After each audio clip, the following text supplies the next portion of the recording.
Okay, you guys, this is from Tampa Bay Times. I'm going to add my opinion in there because I have to do it. Scientologists to rule on abuse claims against their church. How would it be against their church when it's actually pedophiles? Inquiring MF minds want to know. Don't you guys want to know? Judge says, the judge with no name.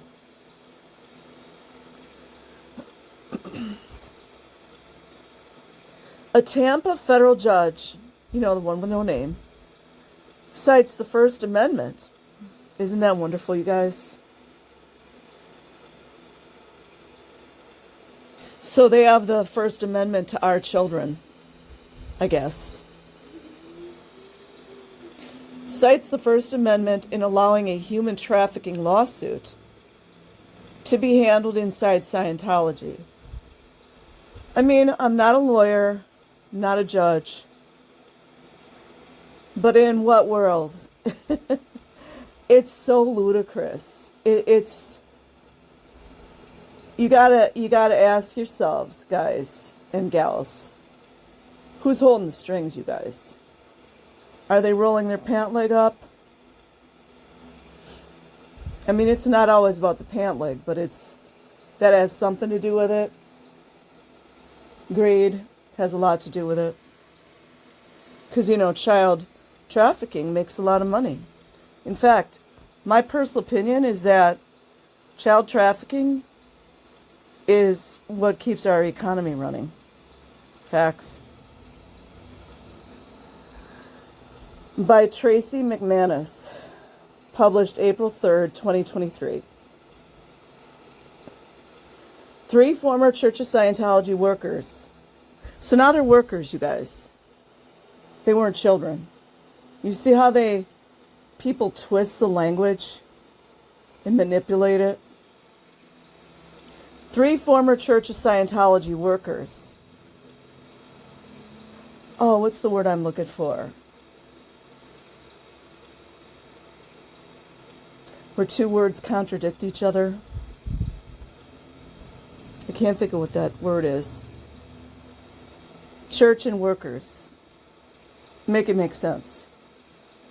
Who said they endured, as children. They're leaving that part out, of course.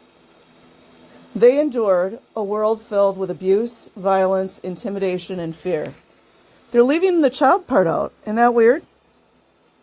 In the organization, so now it's an organization, must bring their claims of human trafficking. Wow, they're just completely cutting out the child part. Must bring their claims of child human trafficking, I put that in, to an arbitration panel of loyal church members. They love this word loyal. Loyal. Everyone, loyal means, in a lot of cases, indoctrinated, mind-controlled.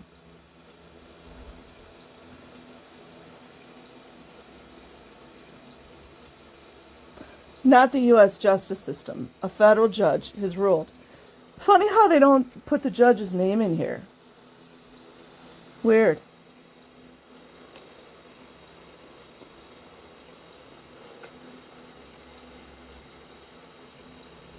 In Jesse Prince's book, he talked about how Scientology used to threaten and intimidate judges.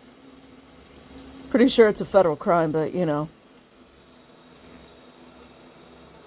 Valeska Paris and husband and wife Gawain and Laura Baxter sued 5 church entities. Well, now they're an entity, you guys. And Scientology leader Dave Miscavige in Tampa federal court last April.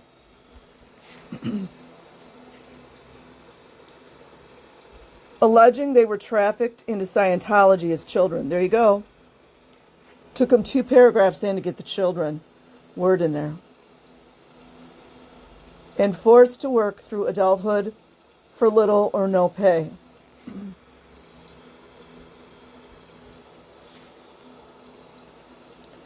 But during their young adulthoods, you guys, can somebody tell me what young adulthood means?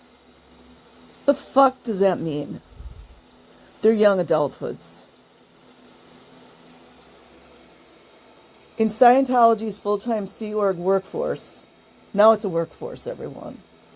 I thought it was volunteer ministers or volunteer.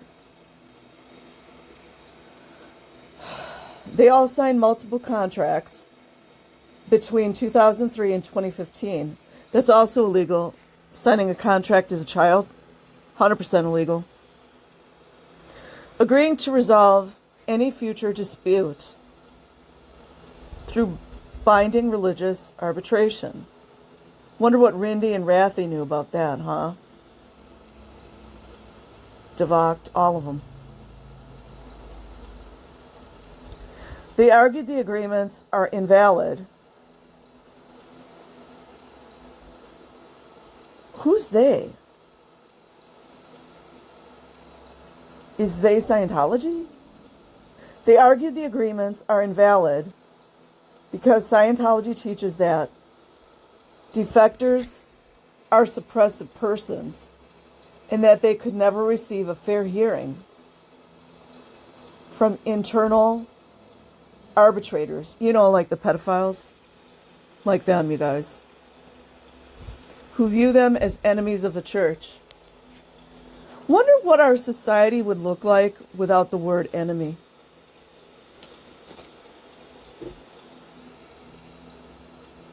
But deciding whether Scientology teachings render the agreements unenforceable would require the court to interpret religious doctrine. Yeah, apparently they haven't been able to do that for 70 years.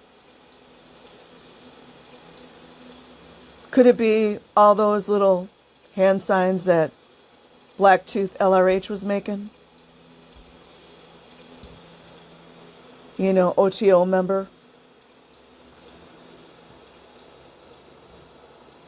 Some think the First Amendment forbids. Ooh, it forbids it, everyone.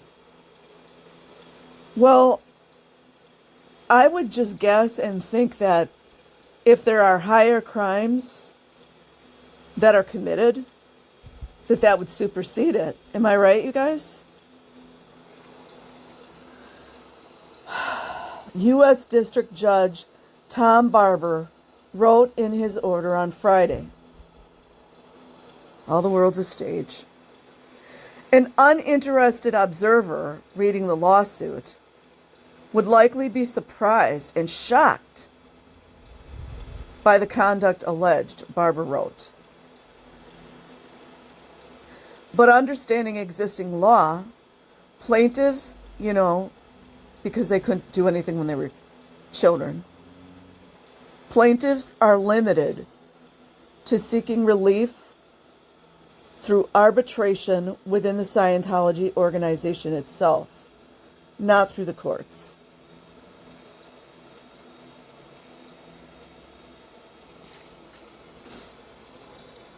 The order comes 6 weeks after a magistrate judge ruled that Scientology leader David Miscavige was actively concealing his whereabouts or evading service, just like allegedly L. Ron Hubbard did. Through 70 years, nobody could seem to find Blacktooth, alcoholic, drug addicted, thinks it's okay to kiss 7-year-old girls on the lips, and that boys are the stuff. They couldn't find him. Crazy.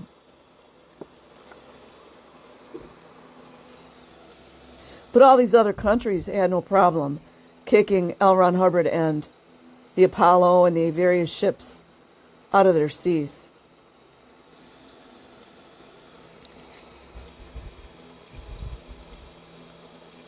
In the case, and declared him officially served. Barber's order stayed the lawsuit and directed the parties to notify the court within 14 days of the resolution of arbitration proceedings. Don't you guys wonder if Moxie was there? Moxie, the one who did nothing for his child when she wanted to leave Scientology, when she wanted to see her husband, and allegedly threw herself into a huge electric circuit to end her life. Don't you guys wonder if Moxie was there? Listen to the pompous arrogance. We won, Scientology spokesperson Ben Shaw said in a statement. I wonder if Ben Shaw's doing the job that Rinder would have done, or Rathi. This decision is another victory for the church. We're talking about children getting SA'd, you guys. Children getting worked 16, 18-hour days.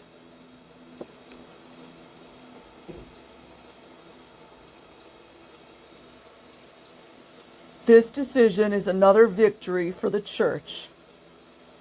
Funny how they can't ever decide what they are. The children that we're suing, I mean, they're not children now, but the former children of Scientology that had nobody to advocate for them as children, they call them, in this article, they call them workers. But it's a church, right? And then in another part, they call themselves an organization. But it's a church. Nobody can make up their minds what it is. The judge has rejected plaintiffs bringing false and scurrilous allegations against the church in court. I mean, it's just... Shaw added, this case was nothing but a sham and a scam.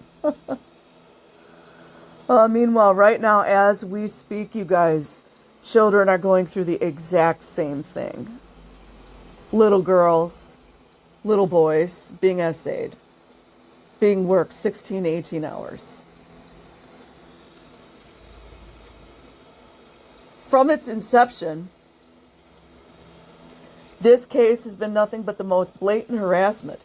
It's harassment, you guys. When little children grow up and sue Scientology because they were essayed, made to work 16 to 18-hour days, never allowed to see their parents, and I've got mixed feelings on that one, but you guys understand what I'm saying. No days off. Having to do renovations every Saturday. They're still doing them.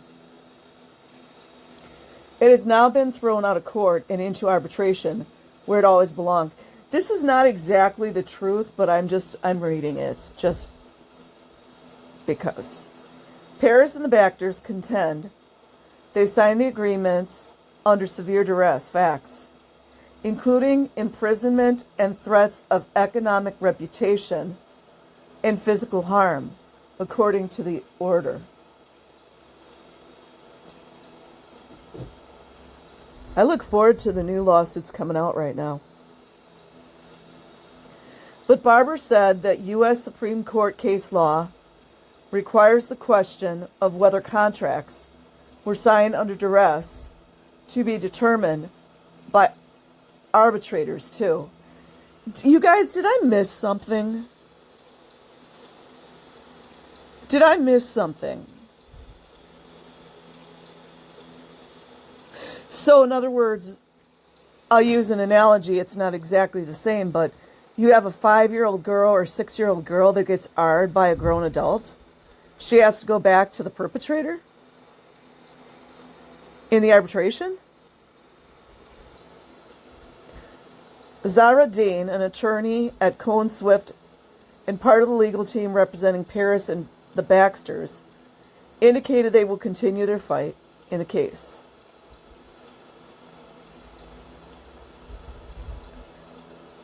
Trying to think of the other lady who did win her case. Laura. It wasn't too long ago. We are not deterred by the initial ruling on arbitration, which we respectfully disagree with, Dean said in a statement. Our clients remain motivated to move forward and see this to the end, however long it may take. The order bolsters a relatively new legal defense that Scientology has used with increasing success. Now nearly 70 years old, there you go, Scientology didn't hold its first arbitration until 2017. Interesting.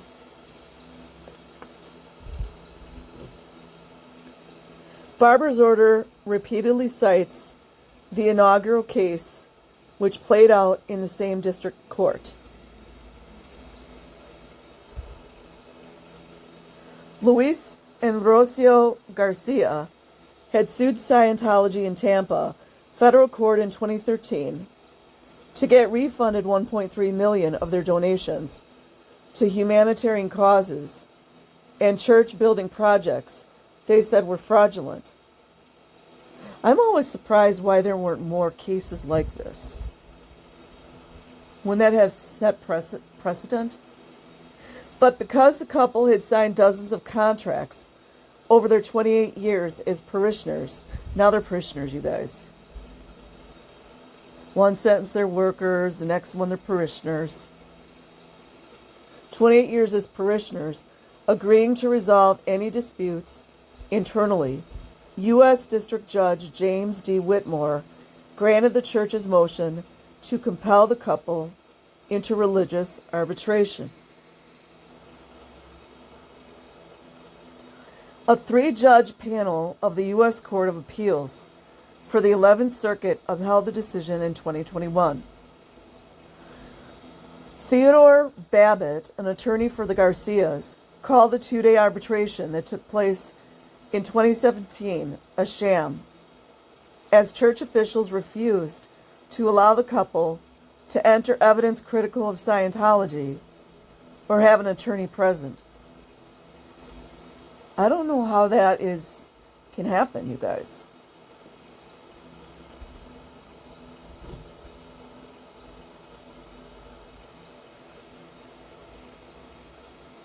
Reminds me of that ignoramus 2-witness rule in the Jehovah's Witnesses. When the children get hard, I believe the people that the children are going to are pedophiles to ask for, help when they have been essayed. Which then they usually in turn are victim blamed. It's always the same story. Essentially, the Garcias were denied any opportunity to present their case. Babbitt wrote in an appeal filed in 2019, they were also lectured by the chairman that they are suppressive persons trying to destroy the church, and they should recant and atone and come back to the church.